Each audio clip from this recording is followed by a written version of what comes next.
आपण कॉन्ड इफेक्ट काय आहे ते बघणार आहे। तर मी इथं हे रॅक घेतलेला आहे आणि एक यो पिंग पॉंग बॉल आहे। तर यो मी याच्या इथं ठेवला आणि हवा चालू केली, ते इट लेविटेट। तर हे काय होतं, आता बघा मी यो बॉल या एअर ड्रायरच्या फ्लो मध्ये ठेवला। आता बघा हे लेविटेट होते का, तर इथं कॉन्ड इफेक्ट क्रिएट होतो।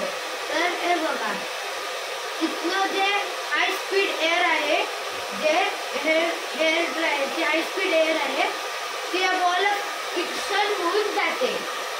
तर इथं फ्रिक्शन होऊन गेल्यानंतर दोन्ही साईडवरनं फ्रिक्शन होऊन जाते। फ्रिक्शन होऊन गेल्यानंतर वरचे जे मॉलिक्युल्स आहेत ते ह्याच्या हाय स्पीड एअर सोबत जाते। ते मॉलिक्युल्स हाय स्पीड एअर सोबत वरती जाते आणि मग इथं लो प्रेशर क्रिएट होते।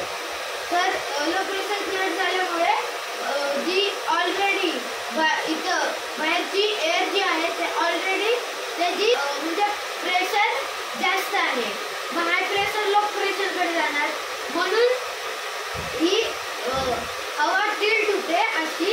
आणि म्हणून या बॉलच्या चारी बाजूने एक हवा त्याला कव्हर करते।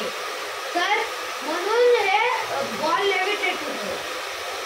तर हे बघा मी आता याला टिल्ट केलं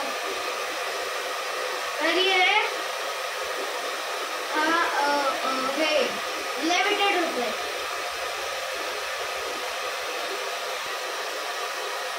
याला कॉन्ड इफेक्ट बोलतात।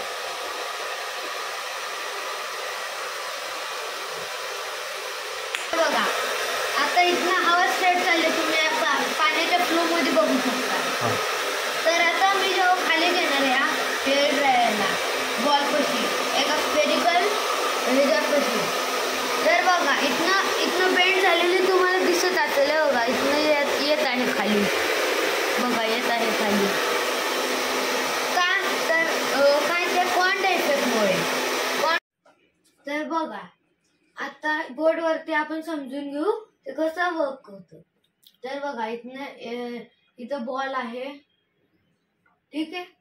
इथनं आता हेअर ड्रायर मधनं हवा स्पीडने जात आहे या बॉलच्या साइडनं, म्हणजे त्याला घासून जात आहे। तर या घासण्यामुळे फ्रिक्शन क्रिएट होतं, आपल्याला माहिती आहे। तर इथं फ्रिक्शनल क्रिएट झाल्यामुळे तर आता इकडचे जे मॉलिक्युल्स आहेत आतले ते पण फ्रिक्शन फील करायला लागतात आणि मग ह्याच्या सोबत हे पण ड्रॅग होऊन जातात, या एअर सोबत पण ड्रॅग होऊन जातात। आणि मुळे ते बाहेरचं प्रेशर जे आहे इकडनं आणि इकडनं, ते बाहेरचं प्रेशर ऑलरेडी हाय आहे, म्हणून हाय प्रेशर लो प्रेशर कडे जातं। मग हे अशी हवा टिल्ट होते आणि असं ह्याला असं कव्हर करून घेते ह्याला अशी हवा। मग असं चारी बाजूने कव्हर करून घेते आणि त्याच्यामुळे ते हवेत ते बॉल लेविटेट होतो। Thank you. If you like my channel, please share, subscribe and like to my channel.